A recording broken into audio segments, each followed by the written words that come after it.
started again with our next panel, so please wind up conversations and if you can come back to your seats. And for those of you who are back near the registration and drinks, please come back into the main room. Okay, so to introduce this next panel, it is my honor and pleasure to introduce Gabrielle Stebbins. But before we go into the panel, I just want to remind everybody that to ask questions, to pose questions to panelists, we will be using the exact same Slido link and code that you used this morning. So those questions that were there from Lena and my presentation will all be cleared, and you can just enter new questions at that exact same link. So if folks could please come in and stop conversations so we can get started with this next panel. I really appreciate it. So this panel will be moderated by our good friend and climate champion, Representative Gabrielle Stebbins. Representative Stebbins is moderating this panel as the co-chair of the legislature's Climate Solutions Caucus. I'm Attorney General. But Gabrielle actually plays multiple roles and wears multiple hats across our network. Thankfully, she serves on our board of advisors as well, and is also employed by a very valued network member, Energy Futures Group.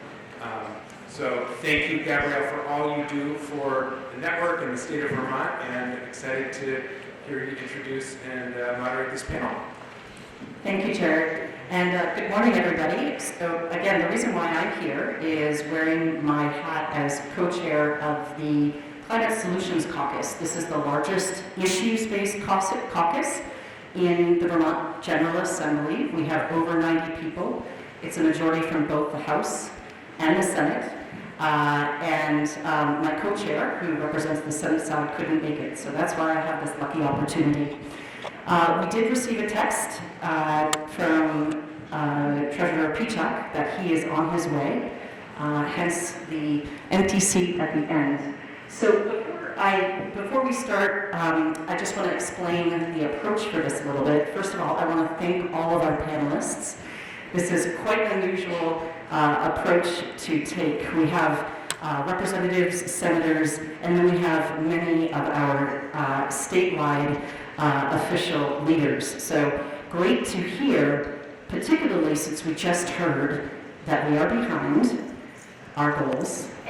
Great to hear so many different perspectives from so many different roles in the state in terms of what they think we can be doing, and hopefully what you will be planning to do. I apologize if you can't hear me well. I went to an event where many people got COVID. I do not have COVID, but this is me trying to make sure you guys don't get anything. So, in terms of process, each panelist will get 5 minutes. I am going to tap this glass at 4 minutes, and it will be a speed round in comparison to the data discussion, which really gets into the specifics. This is going to be a speed round, and then we'll shift over to questions. So, first up, we have, thank you so much, Deputy Secretary of State Lauren Hibbert here, and also, both of these are on. We will have to share them and pass them. So, you will have 5 minutes. Well, I'm going to use my 5 minutes to just say thank you so much for inviting the Vermont Secretary of State. And Sarah Copeland-Hansis is out of the country on her 30-year wedding anniversary, and we have a video from her, and will be available to answer any questions when we get to that portion of the section.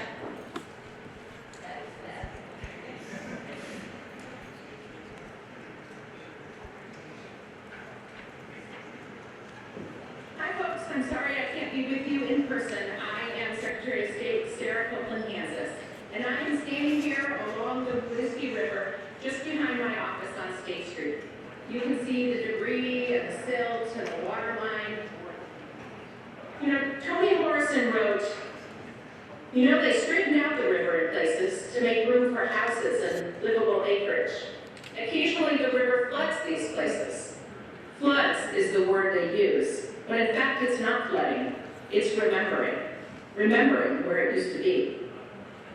Well, we have a lot of work to do to clean up from the latest remembering. It's been a dark, difficult, and frightening summer for so many of our neighbors in Vermont. But we have some deeper reckoning we need to do about our role in fueling these climate disasters.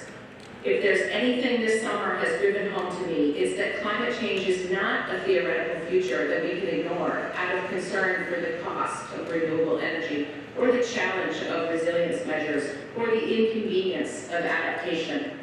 Every single day this summer, I looked face to face at the devastating loss, the incredible cost of Kelly's lost home, the overwhelming challenge of Mary Kay's lost business. The word inconvenience is too trivial to describe the heart-wrenching sight of downtown Barrie, or Ludlow, or Johnson, or Montpelier. Every couch and bed and dresser, every store fixture, and every bit of inventory out of so many homes and businesses. The time to act on climate is now. Since I can't be with you in the room, it's difficult to know for sure, but I imagine many of you are my friends and allies who are not at all surprised to hear me say the words climate action now. I've been with you, working alongside you on all these efforts for so many years.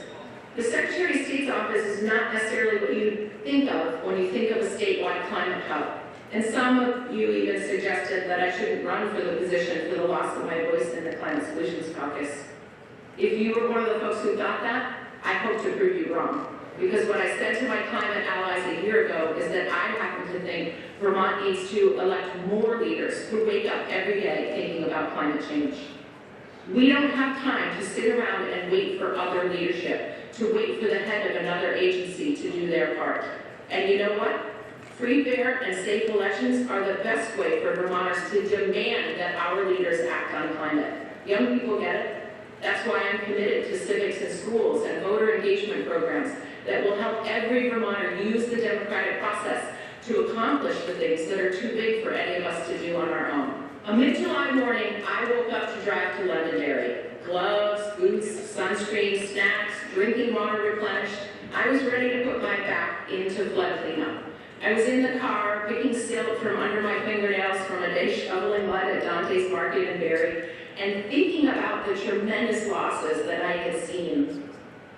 When it occurred to me, every fossil fuel appliance and furnace that's replaced this summer is baking in 30 years of emissions, and we can't afford that.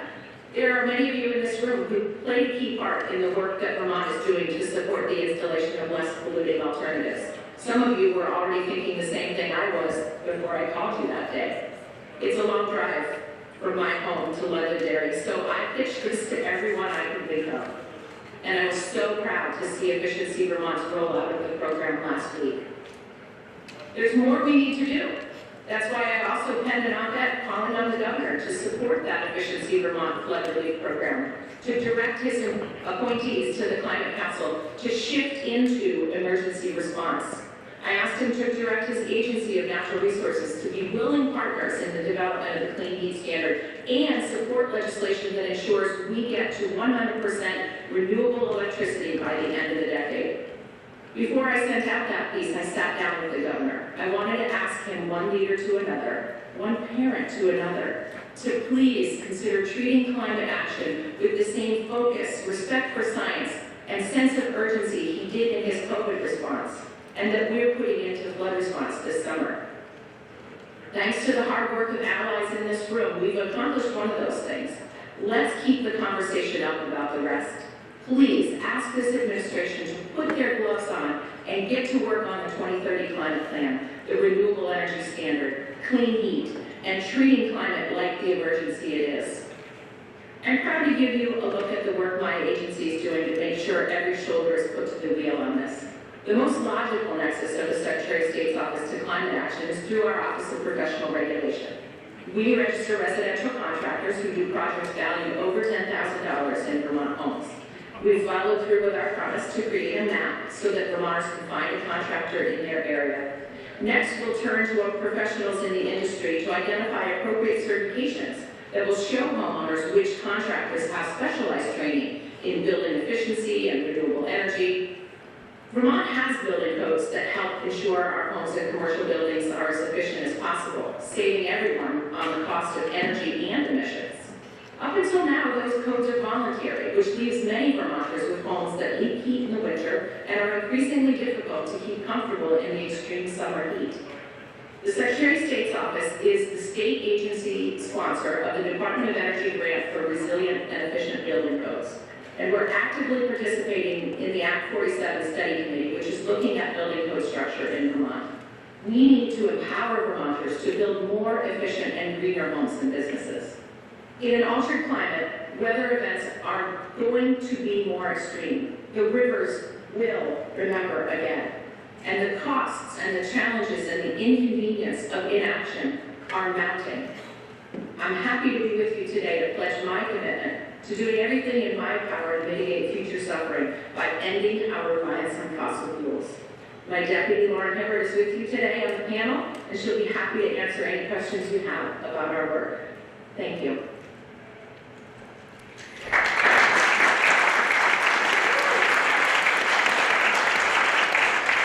Excellent. And what a pithy website, sos.vermont. So now we will pass the mic to our Attorney General, Charity Clark. Thank you so much. It's really, really wonderful to be here among friends on this incredibly important issue. I wanted to begin by saying that in my estimation, I consider myself to be the most environmentally oriented Attorney General in the country. I know this for many reasons. One is on Earth Day, the Democratic Attorneys General Association wanted to do a social media post about like all of us in nature, and so my team got a big chuckle when they saw all the pictures of the other attorneys general in like standing next to a tree in their front yard in sneakers. And I understood the assignment and obviously sent a picture of myself in sub-zero temperatures on top of Camel's Hump in my winter gear. And it was kind of, it was very Vermont. But I also consider myself to be one of the most environmental attorney generals we've had in Vermont history. And it's something that comes not only from my vision for Vermont and for how we're going to use the Attorney General's office, but also from my own personal ethic and my upbringing in Vermont. Obviously, my name is Charity, I'm from Vermont. I think you know I was raised by Vermont hippies, and it really doesn't matter how high my heels get, that will always be true. Something that I really hope is that when I leave the Attorney General's office, part of my known legacy is the environmental work that I have done and that we've all done together. I want to introduce the director of my environmental unit is here, Laura Murphy. I like to bring Laura to things because she used to be a professor, so she always explains things perfectly. So if you have questions for me, I can't answer them. I know she'll be able to. But so what does this ethic mean when we look at what the priorities of the office are? The first priority for me is holding fossil fuel companies accountable. We have sued the 4 major fossil fuel companies using a greenwashing theory and the Consumer Protection Act. That case is ongoing. It's almost 2 years old. We're only at the beginning because the bad guys wanted to fight about forum. They wanted to fight in federal court, and we wanted to be in state court, and that decision hasn't been made yet by the judge. It's been almost a year, and so we're awaiting that decision. A few people have asked me, why haven't you sued on an environmental theory? Why just stick with greenwashing theory?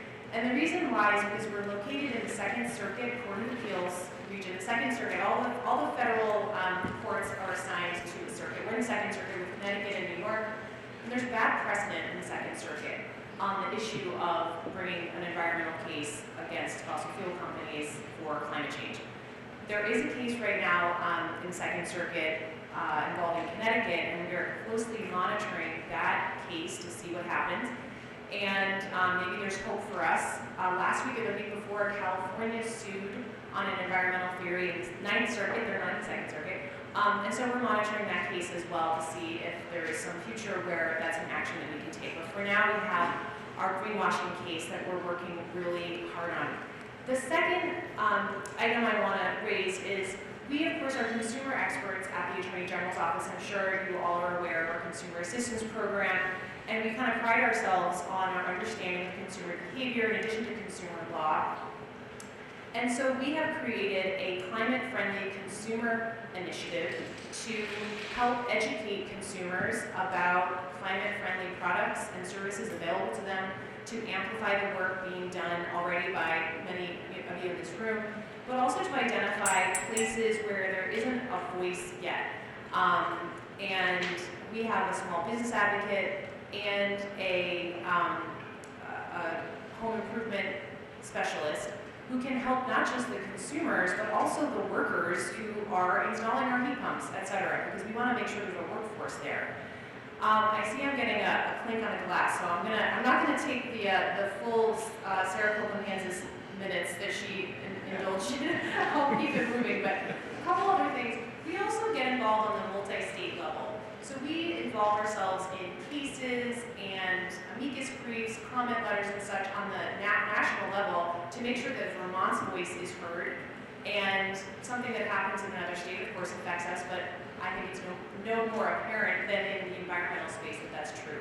We currently have over 30 cases, active cases, happening on the national level, and over 30 amicus briefs and comment letters and such. So you will continue to do that work as well. In addition, we always are supportive of the Climate Action Plan.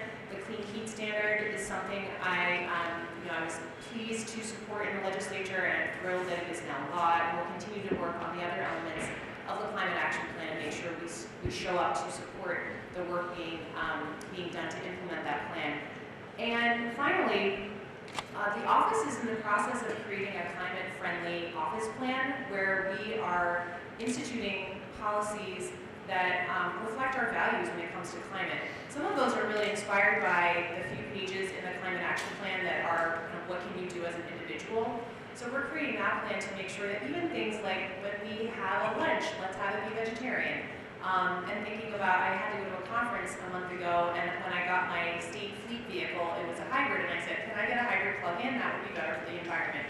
So we're working on that as well, and it feels really good to be creative internally and with all of you and the work that you're doing as well. So thanks again for having me. I'm looking forward to the conversation. Thank you. And I apologize that I did not click for our Secretary of State, but I wasn't sure it would make any difference with the video. So next up, we have Lieutenant Governor Davidson. Thank you, everybody. And the picture behind me exemplifies a bit of my philosophy. That's oats and peas cover crop, which agriculture was one of the topics earlier that was shown in terms of the environment, and one of the big possibilities, I think, in carbon sequestration is actually around cover crops and agriculture. So I just want to state, I think there's real potential there, low tech, high return, and actually builds the soil and has a lot of other environmentally beneficial opportunities. And I just point out that I chose to be a farmer as I studied environmental studies at the University of Vermont because, in part, seeing that as a sector of our society, it was one of the largest polluters. Water quality is impacted, soil degradation, and carbon emissions.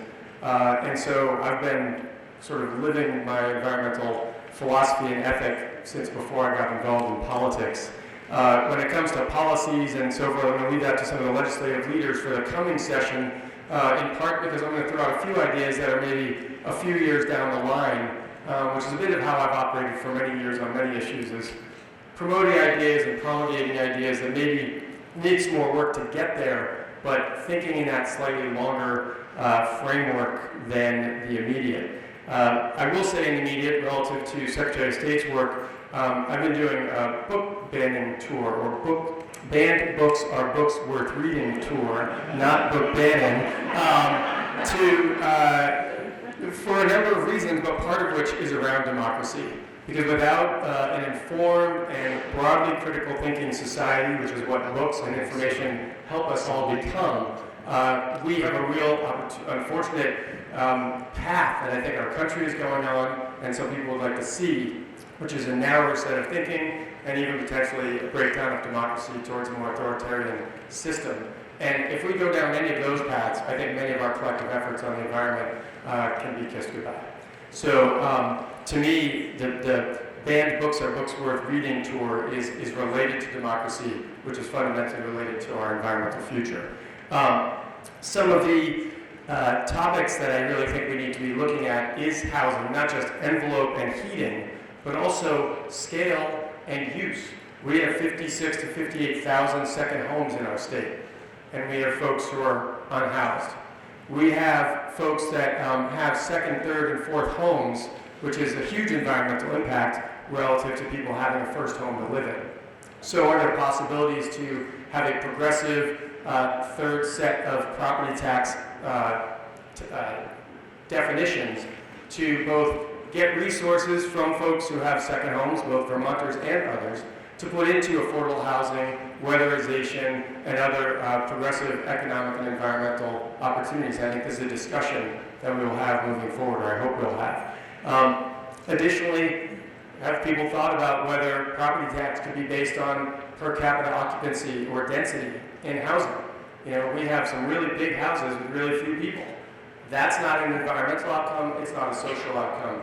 If we look at a more progressive system of taxation with respect to people per square foot in a house, might encourage folks to rent out a room in their house or live with things like home share. That's something you know Kirby Dunn did a lot of work on. And I just want to also offer that with more housing and more opportunities for housing, we would have more opportunities for folks to join that workforce that we are seeing a really difficult time filling in the energy field, from installation to maintenance, as we saw in the charts with the earlier conversation.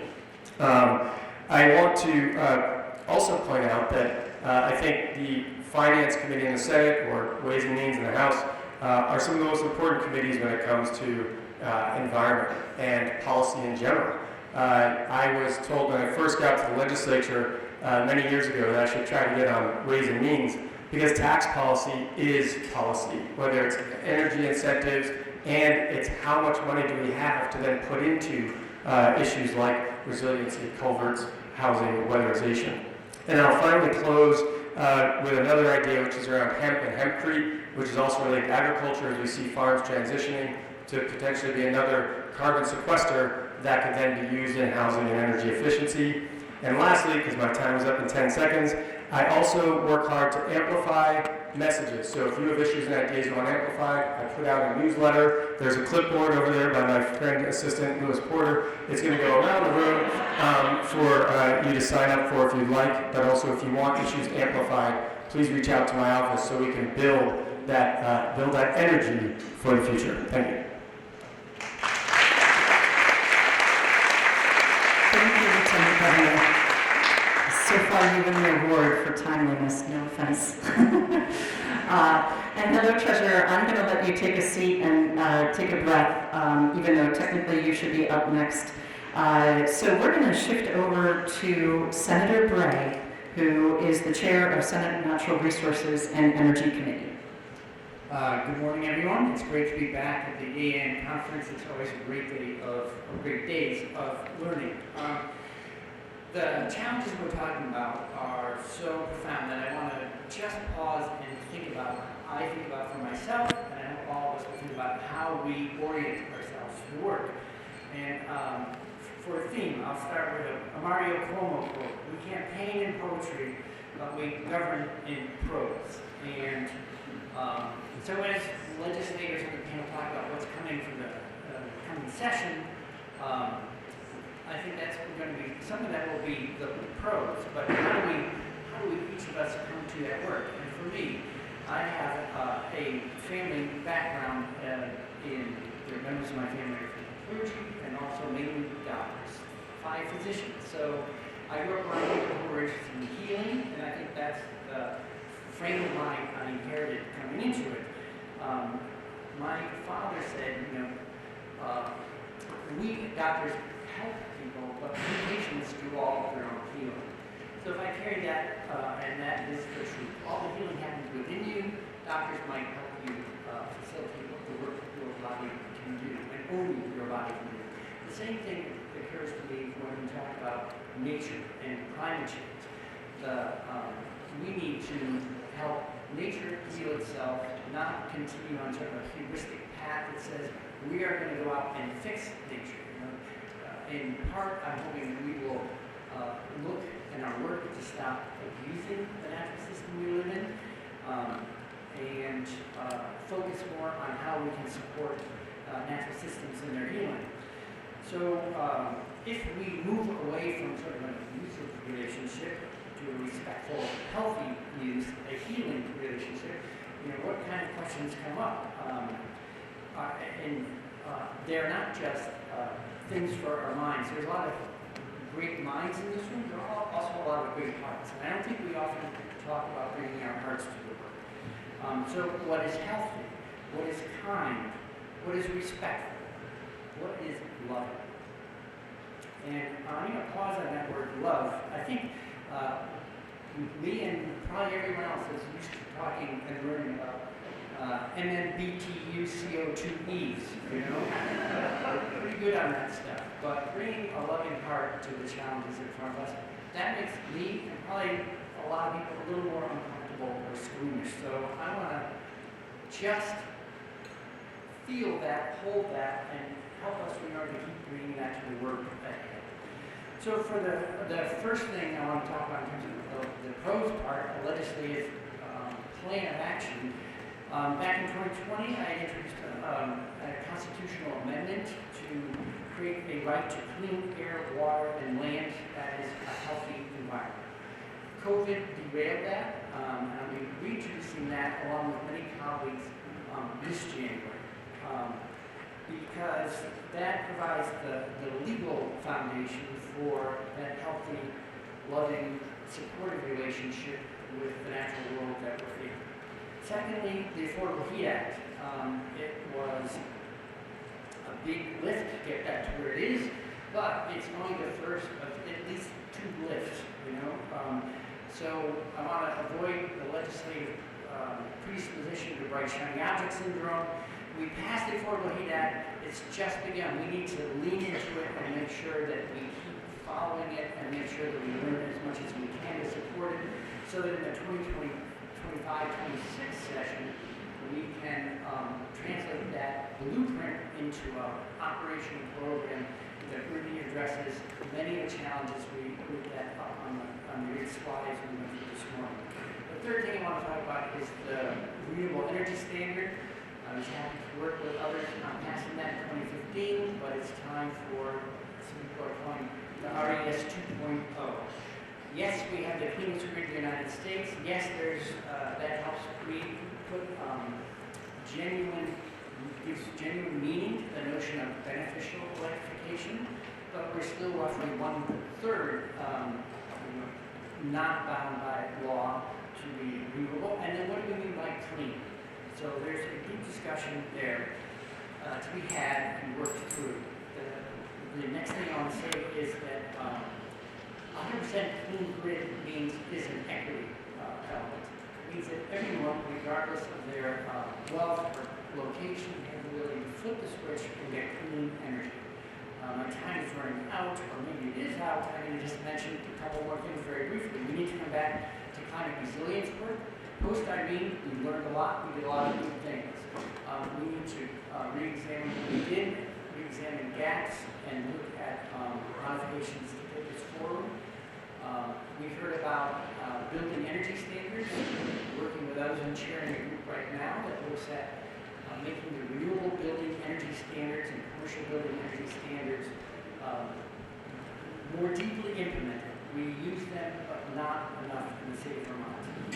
And it's the biggest investment anyone ever makes for most people, their home, and it has a very long-term environmental implication. So with that, I started with Cuomo and campaign and poetry governing prose.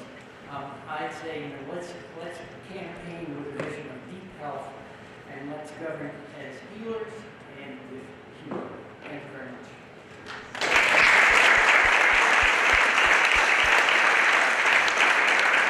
Thank you, Senator. And I think we'll just continue along the line. So we will move over to the Chair of House Transportation, Representative Sarah Coffey, and then next will be Representative Sheldon, and we'll close up with State Treasurer Mike Pichak. Thank you. Can you hear me okay? I'm hoping this is great. It's a pleasure to be here today with all of you. I feel like there's so much knowledge and experience in this room. So I'm Sarah Coffey. I serve in the House and I represent 2 small communities in the southeastern corner of the state. Both are farming communities, and one has been the host community for the Vermont Yankee nuclear power plant. So I come to this work, I carry those voices with me into the work as well, because I'm just as concerned for our rural communities, especially in the transportation sector, where we have to drive a whole lot. So just to give you some context, what I love about the Transportation Committee is we're both a money committee and a policy committee. So what that means is that we get to make these decisions that are in step with one another. And so, because we all know, we can recognize in this room that to do this work, we need money to do a lot of this work as well. So we want to make sure that our policy is connected with our money decisions. And before I go on much further, I'm really happy that a member of our committee is here today, Representative Scott Campbell from St. Johnsbury. And it's been an exciting first year. This has been my first year as the chair. But I think in terms of our priorities, I think this summer has really set the stage for our work and offers a tremendous opportunity for us to work together between the flooding, the hazy skies that we had because of the fires in Canada, the soggy summer that we've had, the extreme heat in other parts of the country. I mean, I think there's no more of a reminder that it is necessary for us to take action and also at the same time build resiliency and adaptivity within our communities. So these are the 3 things that are going to be driving my priorities in our committee this session. And I have to say we have a very climate positive committee in the House, for which I'm very grateful. And as folks know, this slide I wanted to show, because I feel like is a terrifying slide. And it's the thing that between that and my dog-eared copy of the Climate Action Plan from 2021 are the things that I try to use to ground me in our work. As we know, the transportation sector is a huge contributor to our greenhouse gas emissions in Vermont. And through the Global Warming Solutions Act, we set some really aggressive targets. And they're ambitious. And I think what we're starting to hear is that we might be falling short. So what do we do? Similar to what's going on at the international level, we have some real challenges. And I come to this work in the legislature from the performing arts, and you might say, why? What expertise do I have in this work? But the performing arts field is highly collaborative. And I think for us to tackle this work, we need to have collaboration between our committees in the House and the Senate, the administration, the Agency of Transportation. We're working closely with the community development folks within the office at ACCD, and we're going to be needing to work with the energy sector and businesses and so on and so forth in order for us to make this successful.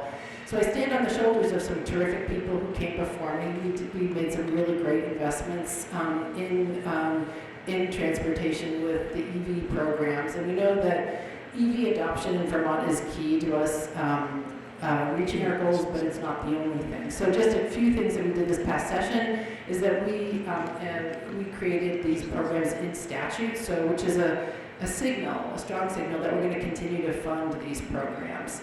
And I think the challenge is how are we doing? We're doing a lot of assessment, and we're going to continue to do that. It's like, what are the barriers for people to adopt an EV? What are folks in the Northeast Kingdom, are they having as equitable access with the transformers and the power to their homes, right? You're saying no. We're hearing about some of that. And how do we make that equitable access? So I think EV adoption and getting people out of their cars, their single occupancy cars, so what we do with public transportation and innovation in that space, and to electrify our fleets. A huge challenge is going to be about freight delivery, how we do that. And I think we need to be thinking about hydrogen fuel and more so that we diversify the transportation space. But all these decisions need to be driven by data, and we're going to be getting a report in November, mid-November, the carbon reduction strategy. I know that members of the Climate Council got a preview of that, and I know more they're taking input, and I do think that that is going to be really important for us. So we're looking forward to that final draft, but also we need to be looking at other solutions clearly, and our committee is going to be has a bit of a daunting task, I think, this session, but I think by working together and getting us rowing in the same direction will be really key to our work. So thank you again, and I look forward to questions afterwards.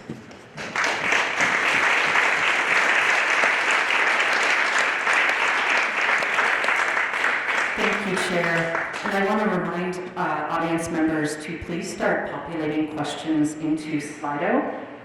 The more that people like your question, the more that I'm supposed to select it. So input your questions and start providing feedback. We have 2 more speakers.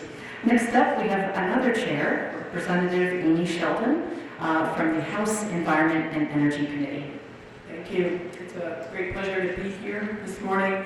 And I want to just take a second to recognize that Gabrielle is also on the House Environment and Energy Committee, and we have another member of the committee here, Dara Torrey.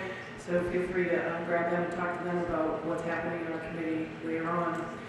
So I also was hoping maybe I would be last, because I was going to make a comment about Mother Nature Bats last. And I really appreciate that we're here at EAN and your report just came out, and so much of what this important work does is ground us in the reality that we have the existential threats that we face today need to also be faced with efficacy and integrity, and maintaining that as a high standard as we move forward, even as a little state, will be key to our role in helping the nation and the world address climate.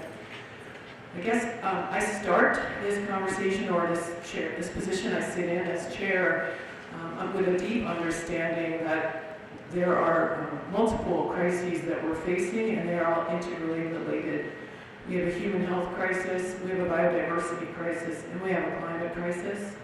And the human health crisis is a mental, physical, and spiritual crisis that can mostly, I strongly believe, be addressed by reintegrating our economy and ourselves with nature. Secondly, we have a biodiversity crisis, which is a conflagration of our mismanagement of this earth. And we have a responsibility to address it. It's 2 big things. Many people know the IPCC talks about the million species we're at risk of losing imminently. But additionally, it's an abundance crisis. Since 1970, most species, not all, there's been a few successes, but most species have declined by 70%. Finally, the climate crisis. Many have articulated and shown on video well that it couldn't be more clear now. After a summer of extremes and catastrophes, our state started in a near drought, or some counties, I believe, were in a drought, and quickly toggled to flooding that affected many of us in different ways, and uniquely compared to Tropical Storm Irene. So it couldn't be more clear, and the time is right for us to double down. I know, this is preaching to the choir. You're all here because you've already been doing all this great work. We've done great work, and we can do better, and we can raise the bar for ourselves along the way. So our priorities for the session, I think it's really important for us, thinking holistically, to realize they're not either-or decisions we're making, but there have to be both-and situation that we're in. And I think thinking about the multiple benefits we get when we do good work, addressing all of those challenges before us, is a place where we will start the conversation. Another one, which the EAN report, which frankly, I read this last night because I just got it in the mail like all of you, and if it doesn't hit you over the head that we in the United States consume more than our share of resources, including energy, we need to start with conservation and reminding ourselves that our individual actions add up, and they drive the market. And I think it's important for us to continue to understand that and share that information. I know together we can do more, but individually we can do a lot. And remembering that conservation is really, really key. I think that Last session, we passed a really important bill, H126, which is the Community Resilience and Biodiversity Protection Act. It is now a model for the rest of the country and potentially the world. We worked hard to have a really high focus on biodiversity and set a standard.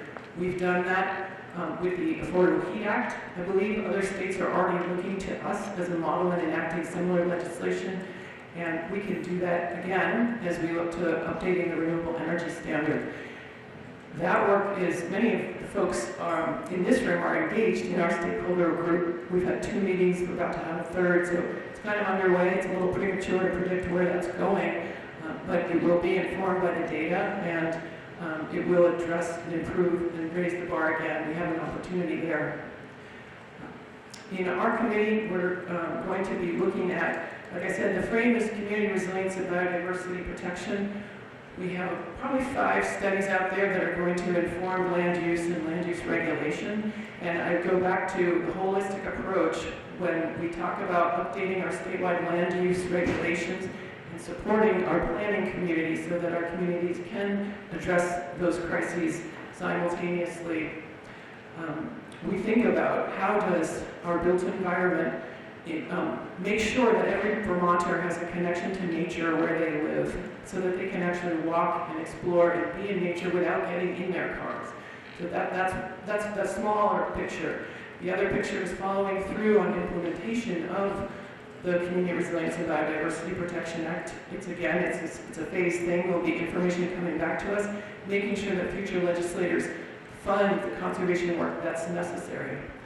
And I guess with that, I will hold and pass the mic to Mike. Thank you all. Thank you, Sheila. And I just thank you, everybody, for inputting your comments and your questions. If you have a particular person that you want to answer your question, you should put that in there. And there's someone who asked about a Senate bill that a senator submitted, but I know that senator submitted like 80 bills. So the more specificity you provide, the more you will get specific answers back, perhaps. Next, Treasurer Mike Pichak, thank you. Thank you very much, Gabrielle. Thank you, everybody, for having us. Thank you for having me. Thank you for all the work that you do in the energy and climate space. It's really a critical issue, as we've heard today from the panel, and I'm sure you're hearing today and tomorrow. You know, just to start broad and then we go more narrow about what our office is doing in the space of energy and climate. You know, I view Vermont's future as being very optimistic from all angles. And one of the reasons I have that optimism is coming out of the COVID-19 pandemic. You know, going into the pandemic, we had our share of economic challenges, of demographic challenges, but the pandemic really split this geographic tie between where you work and where you live. And I think the pandemic also made everyone reevaluate how they want to live their lives, where they want to live their lives, what they want to put their energy and time into. And I think there's a great opportunity for Vermont to capitalize on that, to make some of our challenges prior to the pandemic actually our strengths, like our outdoor natural beauty, our outdoor recreation economy, the desire for people to want to work and live here remotely. So we have a really tremendous opportunity ahead of us. But one of the things that I think is the greatest threat to materializing on that is how we respond to climate change as it relates to Vermont and the resiliency of our state. We saw just in July, so many of our communities were impacted really significantly. And in Irene, there were different communities that were impacted. And in the next storm, there'll be different communities. So our real challenge is to try to figure out not just how to build back more resiliently, which is a challenge, but an even bigger challenge will be figuring out how to get ahead of the next severe weather event so that we don't experience the same kind of devastation, the same kind of damage, and that we continue to be a spot that people want to move to, view as being relatively climate safe compared to other parts of the country. And I think that will carry over into a whole host of benefits for the state. So I'm very optimistic about our future, but I really think of climate resiliency as being one of the key challenges that faces us square ahead. And it's something that we can't solve overnight. We're going to have a sustained effort to do it. So in terms of our office and what we've been doing to work on climate, a couple of things just to mention. We've been working with the Department of Buildings and Grounds to make sure that they have the flexibility that they need to operate the state energy management program. So the Treasurer's Office provides funds to that program for the efficiency of state buildings. It's been a program that's worked with great success. They needed some more flexibility in terms of tackling some of the bigger projects for the state, and we've agreed to provide that flexibility, and I think it's really going to be a mutually beneficial relationship. The Treasurer's Office provides the funds, they use the funds to do the energy efficiency projects, and the state makes money basically in the long run by those energy savings. We've also expanded this program called 10% in Vermont, and we focused on housing, energy, climate action, and then social equity goals. We announced the first round of that 10% money, $55.5 million for housing. This is affordable housing. I think housing is a big component of our sort of energy and climate future too. We need to build smartly and build densely to have some of the, to mitigate some of the worst impacts of climate and climate disaster. But also we need to now focus on how do we support with this 10% Vermont program municipalities for infrastructure, energy projects, and the like. And after that first $55.5 million investment that we announced last week, that's what we're turning our attention to as well, this 10% Vermont program. Another thing that I want to mention, maybe we have it up on the screen, is work that we're engaging in at the direction of the legislature, which we're really excited about, which is looking at how do we finance our climate infrastructure in the future. One way to do that, or a way to think about this more tangibly, is that a lot of states have designated an entity or created an entity in their state to be their state's green bank, to sort of be the collaborator, the point person, the entity that is leveraging philanthropic dollars, state dollars, federal dollars, and then putting those to use for the priorities relating to climate. So we're engaging in that work. November 3rd is a date that we've asked for comment letters. We encourage everyone that's interested in this topic in the room to go to our website. We'll have some questions there that will sort of facilitate the comment letter, but we're asking for those by November 3rd. And then we're also planning to have stakeholder meetings on October 24th, October 27th, and October 30th. Those will all be at 9:30 in the morning. And we're going to break those out topically by energy, business and finance, public agencies, municipalities, and then natural working lands. We'll have more information about that on our website and also publicly through email and a press release as well. And then just the last thing I want to mention, because I see Beth and she'll probably want me to make sure that I talked about this because she reached out to me and made a good point. There's a bill, S-42, that's working its way through the House and the Senate. It's a bill that would be focusing on fossil fuel divestment from our state pension funds. And I just want to thank the folks from Third Act because they brought this early last session.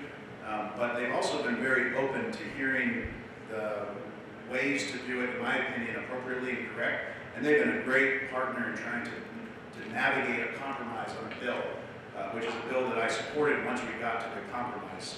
The first thing as treasurer is to do no harm to the pension system. I don't believe this bill does that. But then you also need to look at the financial risk of investing in fossil fuels over the short, medium, and long term. And I think this bill creates a framework to do just that and to reduce our risk over time. So I encourage you to look at that bill, ask our office or ask myself if you have any questions about it. But again, very honored to be here today and look forward to your questions.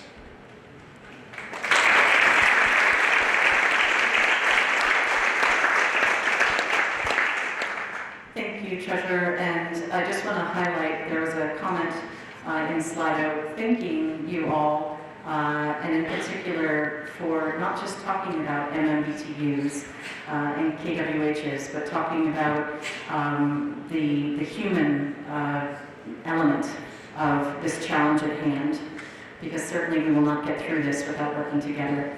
So the winning question thus far is, how are you, and I'm trying to figure out how to answer that one, working with your counterparts in the region to expand emissions reductions via a multi-state carbon market? One of the top recommendations in the Climate Action Plan was to join the Transportation Climate Initiative, which did not move forward. There are different opinions as to whether or not we could enter a cap and invest program, if there was one up and running, or whether or not we would need legislative authority. So I guess I'll start with Senator Bray. What your thoughts are, given that New York has a cap and invest program they're working on. There's also a transportation fuel standard, and then we can go to Chair Coffey. So thanks for the question. I think probably everyone is aware of the TCI industry in terms of trying to build a stronger program by bonding together. We've already did this on RGGI, which has operated effectively for 20 years. So much so that few people are even aware that there's a price on carbon built into the electricity. The Affordability Act aims to do a similar thing for fossil fuels.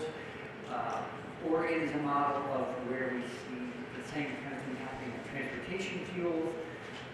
The closest point of contact I see to make immediate progress is in the RES, where we're looking at what do we mean by clean, amongst other things. So renewable energy certificates or credits, RECs, flow to different forms of generation.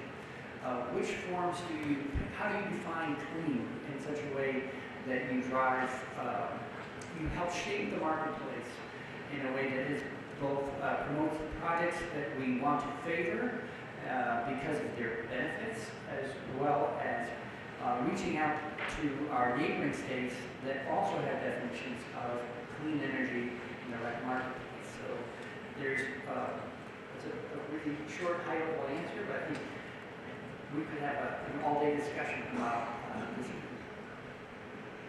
So I think I'll speak from the transportation space. New York State is starting a cap and invest program, and I think one of the things that we're going to be needing to hear about is more about that program and whether there's openness for Vermont to join that program. I'm a strong believer that we need to find regional solutions to these problems, and I think that is one such possibility. I also, in August, I attended the National Caucus of Environmental Legislators, and it was truly inspiring to see what's going on in that space across states, because I think with the logjam at the federal level, like the future and the possibility is really strongly believed to be at the state level. And so it's exciting. I got to meet a lot of other chairs of transportation committees, which was really great. And to see what other states are doing, because I think while New York State is it's right next door, it's there. I think there might also be some other levers that we need to be looking at. And like I said, at this carbon reduction strategy that we're going to be getting, I hope will help pave the way, and I look forward to working with the administration on this. This is something that's going to require us working together. So. One other thing I wanted to just add in, it was the sixth thing on my list of things I hope we work on this coming session, and it is to find long-term sustainable funding.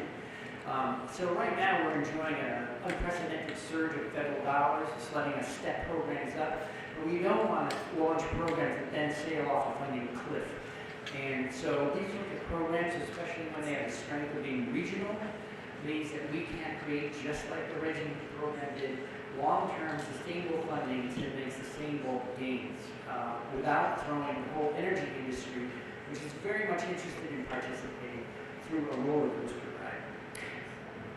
ride. Sure. Just one more thing. I know this afternoon we're going to be hearing from Andrea Wright and others. I think when we get this climate strategy plan together, it can open up some other federal dollars. But I do think we can't rely only on federal grants to do this work. We're going to need state initiatives as well to do a lot of this work.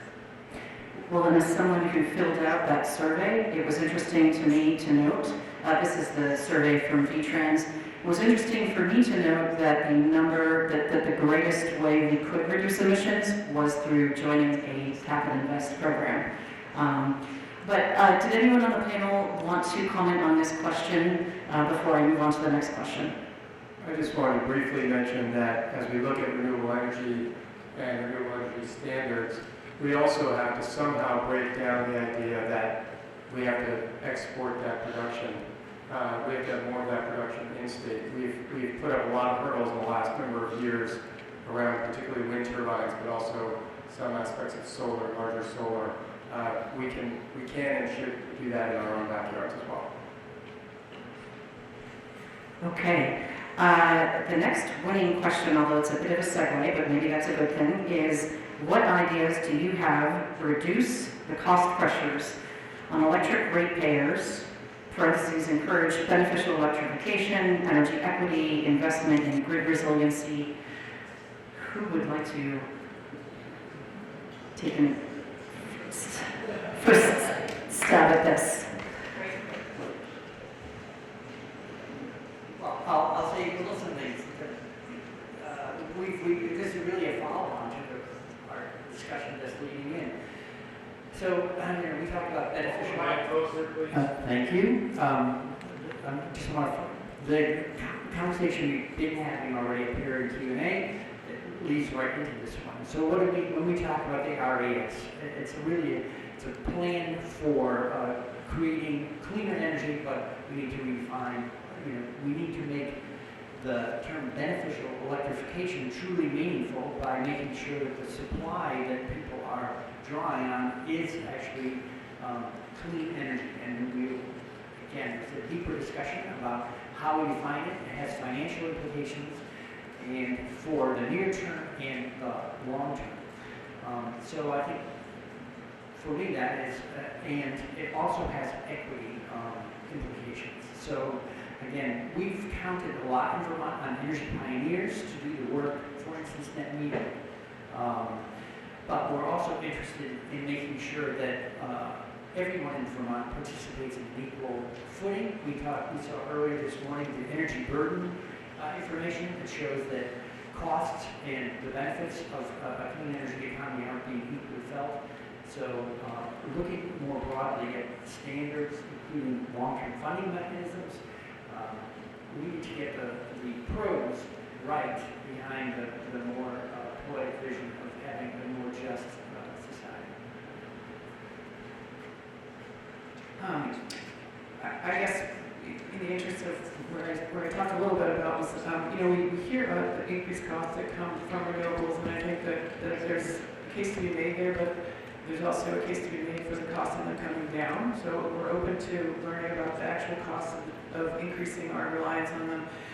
And additionally, I'm actually looking forward to the outcome from the lawsuit, and I hope it's in our favor. And I think that there's an appropriate use there if it's a positive outcome that the companies that convince the American public to hold off on action on climate should help us transition to a cleaner grid for all. I'm going to take the moderator's right to ask our chief finance guy at the panel. We have a lot of questions here about how are we going to make sure we harness IRA dollars. We've had questions or a couple of comments about the fact that we can't just look at federal dollars.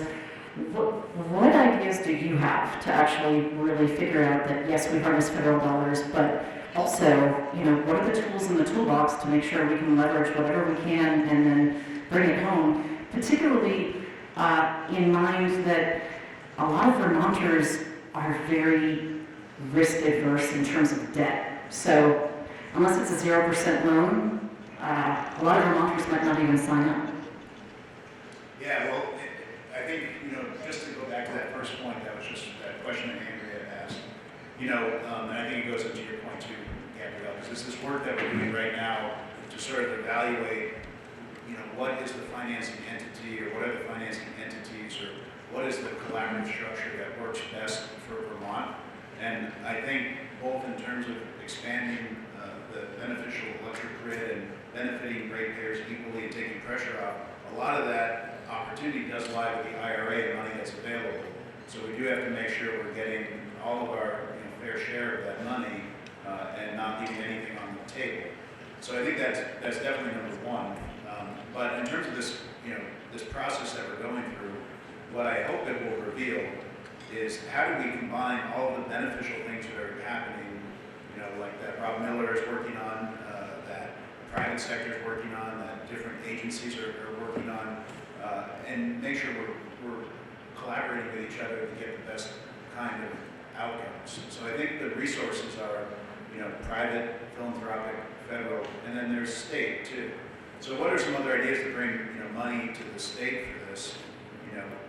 I do think there are potential, I don't want to give them away here, but there are things that we're thinking about that would draw on entities that do business in Vermont, that have significant capital in Vermont, and how can we get them to invest in Vermont for climate resiliency and mitigation, because it's in their own best interest as well in the long term.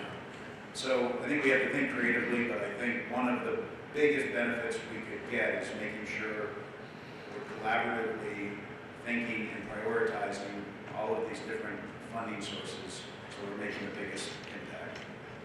And again, I just encourage people to engage with us in this process for the next 3 months as we continue our work. Any other comments from panelists? So I just want to make sure that folks know, one of the things that we did do this past session was we fenced off a significant amount of money so that we would, for the next 4 years, so that we would be able to leverage these, the IIJA and the IRA dollars. And that was not an easy lift. We had to do some unpopular things, like to do that was to free up some money, like to raise DMV fees, which hadn't been raised since 2016. So, but we did it, and now nobody's complaining that they're paying $5 more for their driver's license, $6 more for their driver's license. Well, I just want to say, we are working on that, but I think we do need to think beyond that horizon, the 4-year horizon that we have with these federal dollars that came out of Congress in the last few years. Also, by way of encouragement, self-encouragement, I think about how Efficiency Vermont. So if you look at Efficiency Vermont, set up as the first statewide energy efficiency utility in 2000, you look at its first 20 years of operation, it raised bill by bill, contribution by contribution through the energy efficiency charge, $784 million. Those dollars were invested in achieved lifetime savings of $2.8 billion.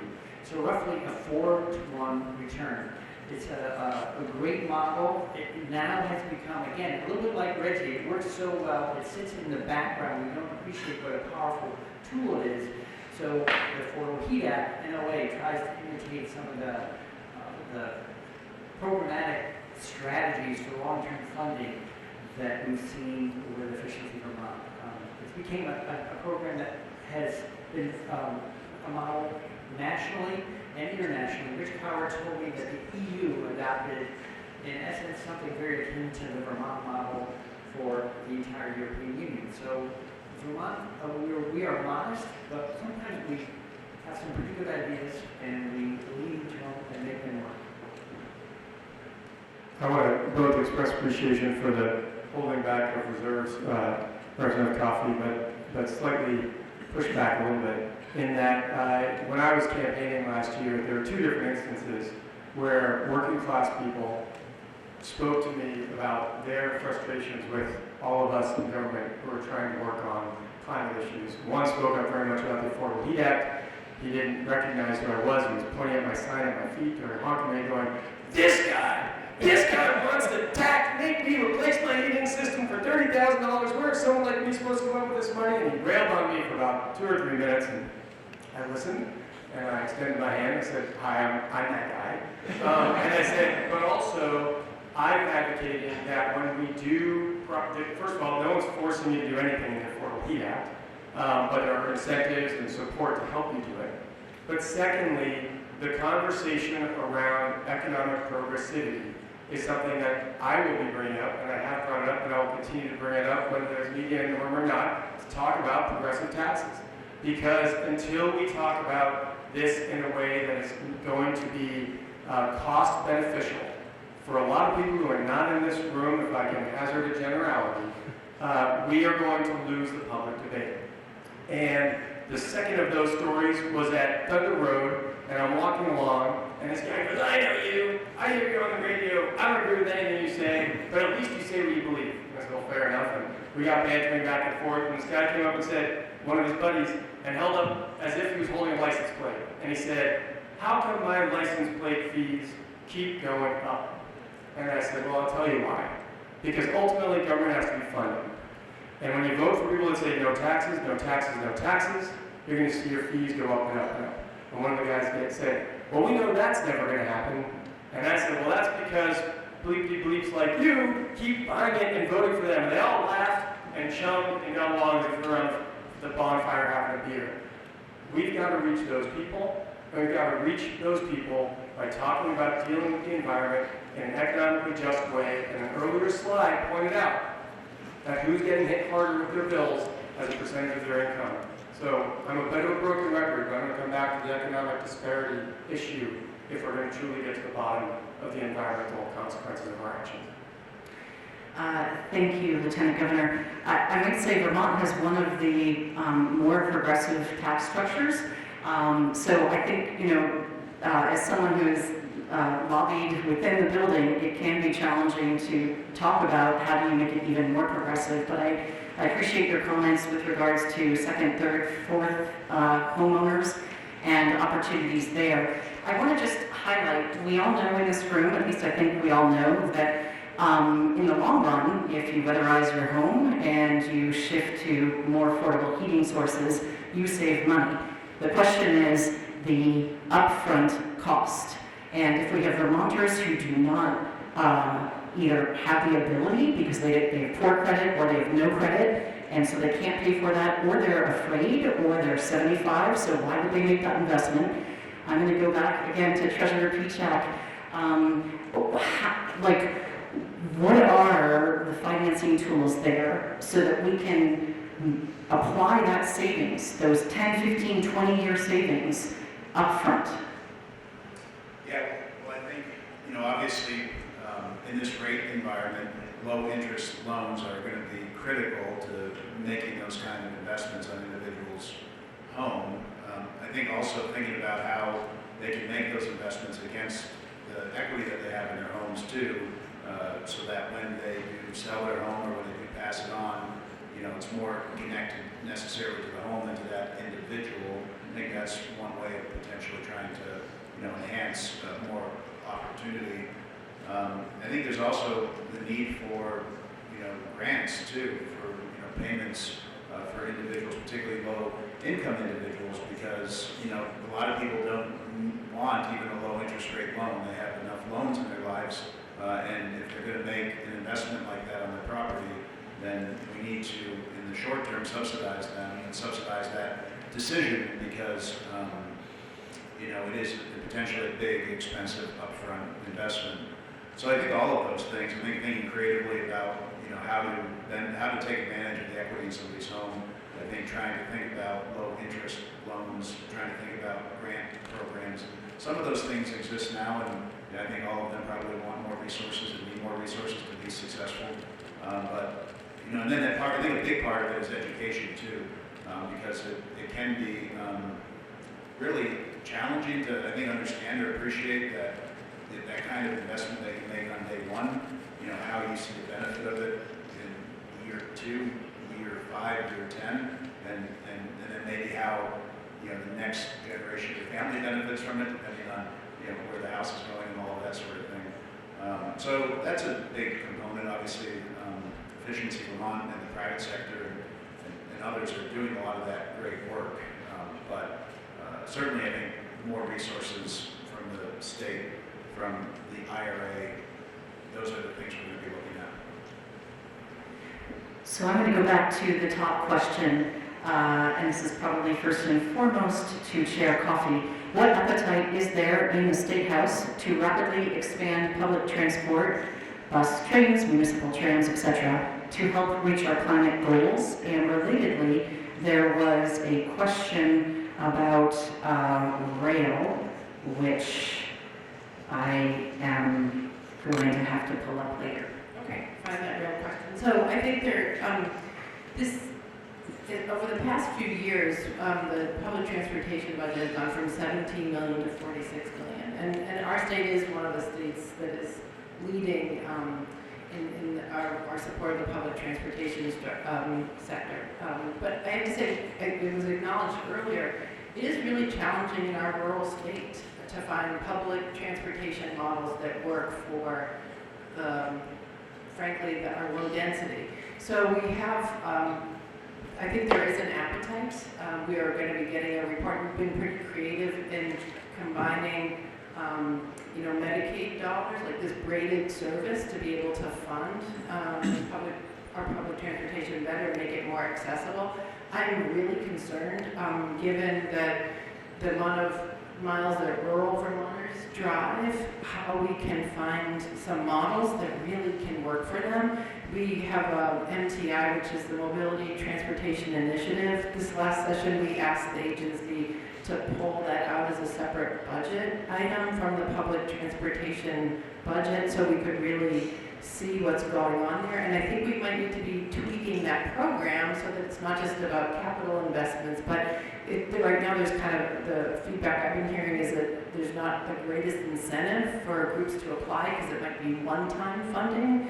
So one project that came out of MTI grant funding is a program. It's like essentially a rural Uber. Now, because we can't have buses running down. One of my towns has 80 miles of dirt road. Those big buses can't make it down.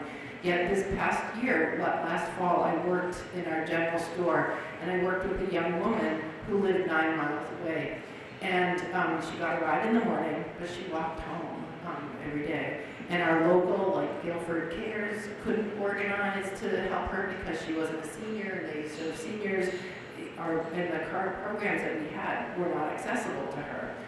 She had a decent house to live in, but she lost her car. So anyway, I think those are the things that I'm thinking very much about. And I do think that this program that was birthed out of Capstone to do this kind of rural Uber, getting an electric fleet to do it, is something that is being piloted by Chris Cole, who's a former Secretary of Transportation, is leading that effort, and we hope that it might be something that can be funded around the state. So the short answer is yes, there's an appetite. It always bumps up against funding.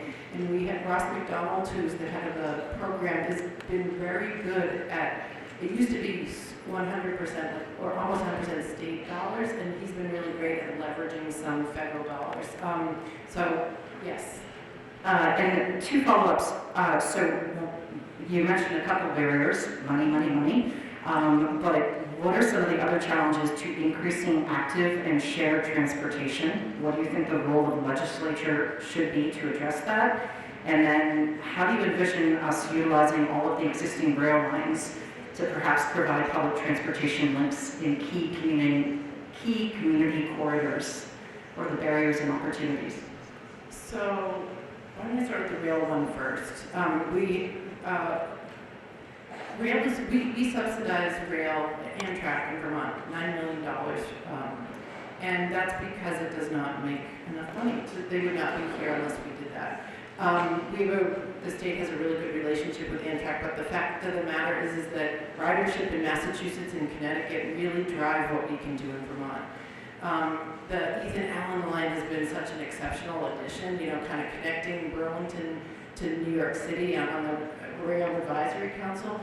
It's faster to drive to New York in your car, which is unfortunate. There's a lot of challenges about speeds, and I can get into some of the technical information, and Dan Delabrio can share more.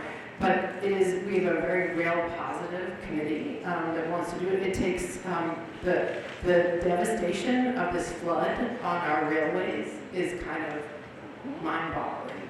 $70 million is the ticket price right now, and it was kind of incredible how they were built back, but they're not permanently built back. And so I think our rails are in our valleys along our waterways, and I feel like they're vulnerable. So I think yes, can we do more? Do we want to do more? Yes, I think it's really it's a bit of a challenge. And the other question was can you repeat it for me? Yes.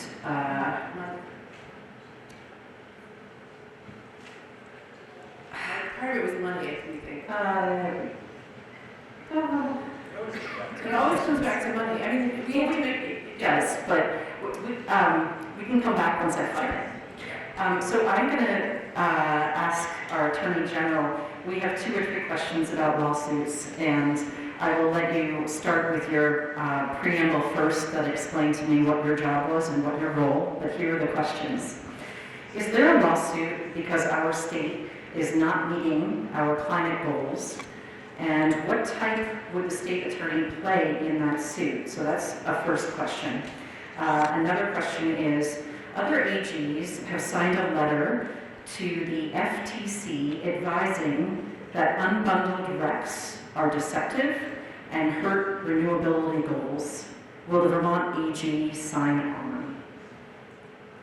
So I don't have a pen, so I'm going to have to remember your questions. The state's attorney is not me. I'm the attorney general. The state's attorney is in every county, and they are a criminal prosecutor for that county. So which is super confusing, but I just want to clarify that. The attorney general's main job is she is the lawyer to the state. So state wants to bring a lawsuit, attorney general can do that. State gets sued, attorney general defends the lawsuit. So if the state is sued, I will defend the lawsuit. When it comes to the Global Warming Solutions Act, I don't perceive the mechanism of the lawsuit as being the most efficient and speedy way of meeting our climate goals. And I think that's the general philosophy. The best thing we can be doing to meet our climate goals is what we're doing right now. We're meeting together, we're collaborating, we're talking to each other. This panel has been so impressive. I think Vermonters who hear how knowledgeable our leaders are will feel assured that we are on track to be meeting our climate goals. But so that's the answer to that question. I feel like I missed your last question. Oh, the next question. So we have a process we follow for signing on to letters and multi-state lawsuits and whatnot.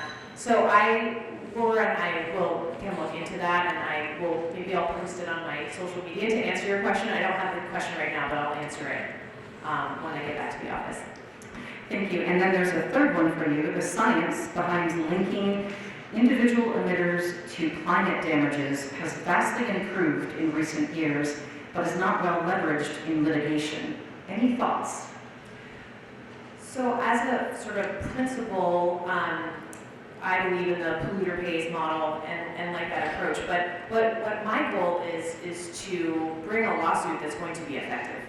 So we make sure we know what the lawsuits are that are out there to help guide us on how we can craft our own lawsuit to be most effective at achieving our goal of holding those polluters accountable and ultimately getting money to help address the problems that they created. So that's our approach to doing that. When there's not a lot of lawsuits there, it can mean a few different things, but that's one thing that we're always very strategic about. If you have concerns or want us to join a lawsuit or bring a lawsuit, please contact the office. What I suspect is usually happening in those situations is we are perfectly aware of the problem and we're kind of being strategic and thoughtful about how and when we take action. Thank you. So the next top question, is there any appetite in the legislature to amend the permitting policies that are preventing wind development in the state? And I will just give some caveat that I remember in a couple of jobs ago for me, it was our lieutenant governor who was a senator at the time who managed to prevent wind moratorium language from going into statute. What ended up happening, for any of you who doesn't live and breathe wind energy, is we now have sound regulations that make it, if you speak to a lot of wind developers, pretty much impossible to build and permit a wind project. So, Chair Bray, Chair Sheldon, you guys would be the two committees that would have this coming into your committee. Do you think there's any appetite to address this? Sure. I don't think it's a front and center issue. I think it'll probably come up as we look at the renewable energy standard. I've been overwhelmed by it. I think folks have, there's been a pause, and I guess we'll see where the conversations around the res go. I think I share Chair Sheldon's view. It was a very contentious, very hot issue for a number of years. I have mixed feelings about it. I talked about healing in the beginning. When you saw the pictures of what happened on the mountain in Lowell, it was quite devastating. It reminded me of someone immediately post-surgery, a hot red wound. You go over there 10 years later, there's been a lot of healing. It looks much, so nature has a way of responding and rebounding, and healing itself. So what I'm putting on the table is there is, depending on when you're looking at these projects, they look very different to different parties, and there's a lot of controversy behind it. I'd say that a deep, long environmental labor mindset to me. I'll be ready to go to the mountains to generate more power when we've done everything we can in the valley. And so I also hear that kind of thing. Yeah, I'm in the all-in approach, so the valley, the lake, the farm fields, every opportunity we have to make improvements in whatever way, whether it's cover crops, whether it's solar panels in certain lower quality agricultural areas. I will say that is there an appetite? That's a political question. I think there probably would be a majority in the House and Senate, but I don't think there would be 2/3. And for those of you that follow politics, you probably know what I'm saying. And it's in relationship to the comment that our Attorney General said about the panel that's here with a fair amount of mutual agreement around the importance of these issues in energy policy and our climate. But I would just add to the 2/3 part that there's someone missing from the panel. Do you mind passing the mic down to our treasurer? I just want to give my perspective in visiting towns through the campaign that had wind in their communities. Can you raise your mic? Yeah, of course. Visiting the towns and communities that had wind, previously before there was sort of the stopping of building additional wind products. And, I remember the town clerk opening up the book and looking at the property, tax bills and looking at the rebates that everyone was getting in the local communities. And they said they really appreciate this and that sort of thing. And that's good. But I think that communities should have more ownership in these kind of projects if they do get created, an actual equity ownership, that they benefit as a community, not just in terms of a payoff, if you will, but that they actually benefit from the project itself. And I think you can then get a stronger community buy-in for this kind of project. I think it'll have more success locally, and then I think communities can be self-directed in the direction that they want to go. And so I just want to add that perspective in terms of our thinking about this and talking with community members in those towns that do have wind. I couldn't agree more. The island of Samso off Denmark is a great example of community ownership. I will highlight that is a double standard. We do not expect that from fossil fuel plants. We do not expect that from nuclear plants. We don't expect it from our gas stations. So again, going back to what a few of you have talked about, it's education and it's a conversation with our fellow Vermonters. I want to shift gears a little bit to workforce, since we do have the Deputy Secretary here. Office of Professional Regulation. We have a lot of work to do and workforce shortages everywhere. What can your office do about that? So our office can make sure that the barriers to get into a profession are the appropriate level to protect the public, but not so high that people don't get into the profession. As Sarah mentioned, we do register home contractors. It's up and running. The program went live in April. We started building it in November of last year, and it's completely mandatory in April of next year. So anything that you folks can do to get the word out, we really appreciate the partnership on that. And then we have strong partners over at the Department of Fire Safety who actually, they regulate plumbers, electricians, HVAC folks, and they really do the majority of the work. So what we need to do is build apprenticeships and invest in career technical education. Again, that comes down to money. That's not something my office does. But we need to make sure that there's a solid career path for this workforce and that we're talking about the major investments that are coming from the federal funds, from state funds, so that people coming through high school right now see this as a valuable career, one that is going to be here for a long time, and one where they can make a living. So those are the things that I think we all should be talking about when we're building the workforce. Thank you. It is 12:20. I would love to keep going, but it's lunchtime, and I would love to ask one more question, but I'm going to stop. Thank you all for your leadership, your vision, your courage, and please keep talking to each other and fellow states.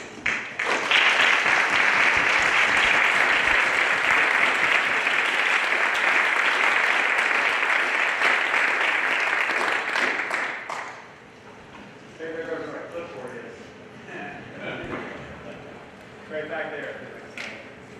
Thank you all. I'm the one thing standing between you and lunch. Feel free to exit the stage right if you'd like to, as I'm getting us set up for lunch. So once again, it is a beautiful day. I'm guessing many of you will want to take your lunch outside. That's fine, but please watch your watch and come back by 1:30. So here's how the next hour or so will go. The lunch should be set up in the next room over. You can go and get yourself a plate. There's one question I want to ask. I think most people will just go and find a table, but if there are people who really want to dig in on a specific topic, we can make that happen as well. So I'm going to take 2 minutes to say, is there anyone who would like to invite people to talk about thermal energy, a clean heat standard, transportation equity, and you'd like to actually host a table? Is there anyone who wants to raise a hand and host a table? No? All right, I'm standing between you and lunch. I know that's the problem. Okay, if you think of something, I have pieces of paper and we can set up some table tents, but please enjoy some lunch.